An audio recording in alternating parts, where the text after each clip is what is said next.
pizza, pizza, pizza roll. Have a pizza, pizza, pizza roll. Have a pizza, pizza, pizza roll. Have a pizza, pizza, pizza roll. Up to now a frozen appetizer was a dreadful bomb. It was something you just quickly dropped into a potted palm. Serving with a cheetah, pizza roll, a chip to save the day. Appetizers now at last are edible, that's why they say have a pizza, pizza, pizza roll. I'd like to talk to you about that music you're using. That's funny. I've been meaning to speak to you people about the same thing. Have a pizza roll, Kimasabi. You were amusing once.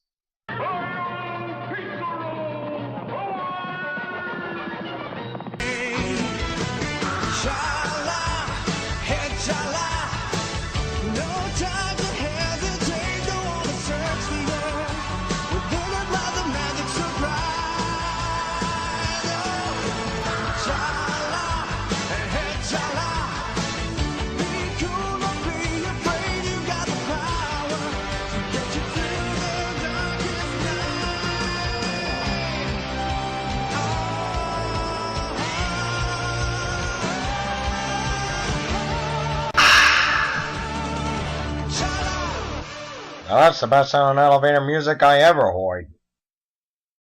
Now this is what I'd like to call an underrated show. A love-struck schoolgirl faces her high school placement exams. A grim reality of teenage life. In Japan. Her 6 twin sisters try their damnedest to help, but it always results in some wacky shenanigans. A prime example of this would be how the show starts on Valentine's Day. Nana, the eldest, wants to bake a cake for a boy named Yuichi, as it is a grand tradition to serve a cake to someone you love. In Japan. But when a trio of Broly's steal her cake, Nana is forced to bake another one in the microwave. There's just one small problem. Nana's grandfather, resident mad scientist Rokuzo, ultimately got to the microwave first, reconfiguring it into a machine designed to crack the code to spiral power in an attempt of fulfilling his childhood dream of capturing and holding a rainbow. Science at its fuckest, folks. Long story short, Nana opens up the microwave, picks up something that she shouldn't, the exact same something she shouldn't touch, crosses through her body, and bada bing bada boom, 7 crystals of pure spiral energy litter the floor, with 1 crystal going to each sister. The youngest of the Suzuki sisters, happy-go-lucky Nanachi, takes up the yellow crystal, with the ruby going to the hot-headed Nanape. Nanarin, the ridiculously shy sister, takes up the yellow-green crystal, while the complete and utter sleepyhead Nanako takes up the orange crystal. Here's a little-known fact for ya. Badass bookworm brainiac Nanasama correctly recognized her gem as an emerald, despite not having seen such a gem in person. That goes to show how smart she is. The mysterious purple gem goes to the equally mysterious Nanapon, leaving little old Nana with the sapphire. Together the sisters live out their lives, going on all sorts of quirky adventures, and on plenty of occasions they take up the mantle of the Nana Rangers. Naturally, with the way I'm wording the show, you're already hooked. But there's one minor detail that I chose not to mention here because it would spoil the surprise of watching the lives of the Suzuki septuplets unfold for the first time. And trust me on this, that's not what I'm here to do. But what I am here to do is to tell you what makes this underrated classic very fun to watch. So without further delay, ladies and gentlemen of the mob, time to riot loose with a Fandom Arson of 7 of 7, question 19. New Year's Eve with the whole family. Mom and Dad are coming home? Belts up, gang. We're about to land. We begin our story with Nana cleaning up around the house. Being the most responsible of the sisters, she actually does the job well, unlike the other 6 Nanas who've been slacking off on their duties. Because Nanachi discovered an old scrapbook in the garage. Cue the nostalgia bomb. It's an old photo album. Huh? Yuichi.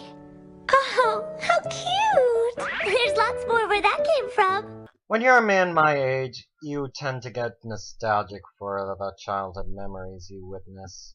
Those N64 and GameCube days. Smash Melee, Double Dash, Mario Party 6, the last days of Toonami weekdays with Dragon Ball G. Eat your own damn milk. And it's here that we discover that Nana's family used to own a hell of a lot more land before they had to subdivide it for cost-cutting measures. Time to eat. It's so pretty. I'm a big girl now. Mother Mitsuko says she and Papa Goji won't make it back for New Year's. Huh? Who could that be? Hello? Is anyone home? Oh no, it's Mom! They didn't even lock up. How careless. I wonder where they could be. Huh? Nana! Mommy! It's so good to see you, Nana. Welcome home, Mommy. And he brought Daddy, too. Yup. Fun fact, he actually causes this predicament in the manga. What a dork. After analyzing all angles of Nana's substandard living conditions, Mitsuko proposes to ship her off to America. But the Nana Rangers object to this change in status quo, as it'll unfortunately separate them from Yuichi, rendering the series-wide struggle to get into Osaka Ogi High School right alongside the fella. Isn't it all pointless? Bubble-headed Nanachi suggests leaving one of them behind for the big Osaka Ogi grind in Nana's place, but that's about as futile as hosting DashCon in modern-day Charismaville.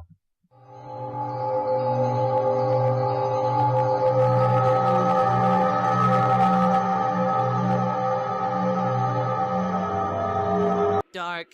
Nana Prime is a bit more worried about Rokuzo, but the dude says otherwise, saying that he can take care of himself, and expresses that the Nanas are pretty much required to be the things she's concerned about.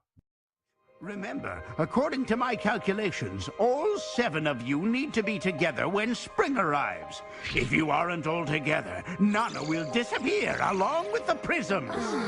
Yeah, it's one of those ticking clock scenarios in which, within a year, everyone dies. And the aversion of said ticking clock is rather bittersweet, courtesy of that bit of information I withheld earlier. The mayor of town offers Rokuzo to sell the house for it to be made into a historical landmark for tourism's sake. Rokuzo reluctantly agrees on the condition that he lives independently from his kin to continue his research, solving the all Nanas together problem, but winds up resulting in heartbreak for poor little Nana. Desperate to ensure Grandpa Rokuzo doesn't have to sacrifice the house to keep in touch with the ticking clock problem, Nana begs Nana-sama to come up with a plan to save the house. We'll have to show Mom that we've grown up, and we're going to have to prove to her that we've matured. Yeah, but we haven't matured. Not separately, but together we're one superb grown-up. That is by far one of the most clever plans I've ever heard for younger siblings to prevent a potential change of address. Not to mention the plan's perfectly justifiable. Everyone has their own strengths and power of teamwork and all that shit. Nanachi goes first with her home cooking, which she refined by making midnight snacks for Nana Prime when she was ill in a previous episode. Nana-sama, with her stern tone of voice, easily dissuades a moron from offering the Suzuki's hang glider. And believe me, at the sight of a hang glider, Basa is destined to fall for a scam. Using her dutiful martial arts skills, Nanape treats those folks to a Thank you. and then Nanarin shows up to serenade them. I want to be a helpful grown-up, be a helpful grown-up. I want to live each day to the fullest. I want to be a helpful grown-up. If ever we do American Idol as an ice dancing musical, you would be perfect. Not even a magic trick from Nanako or some fortune-telling from Nana Pon kept her efforts from being as fruitless as enlisting the manga alliteration of the Q-Sagers for the aforementioned Charismaville DashCon.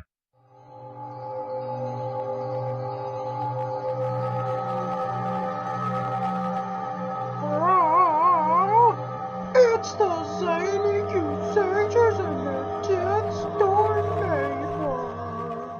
Huff, cough, tough. Dark. You know, Nana, even if I do sell this house, the memories will live on and on in my heart forever. Don't forget that.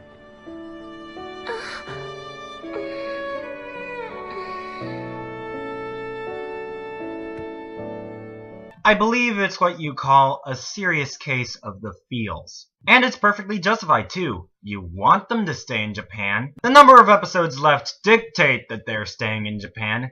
But your emotions believe that they're gonna go to America anyway. It seems all hope is lost, but the Nana Rangers have one last trick up their sleeve. Goro?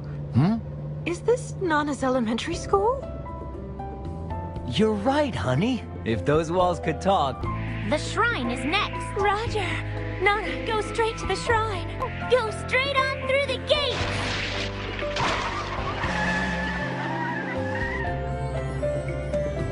Honey, look. Huh?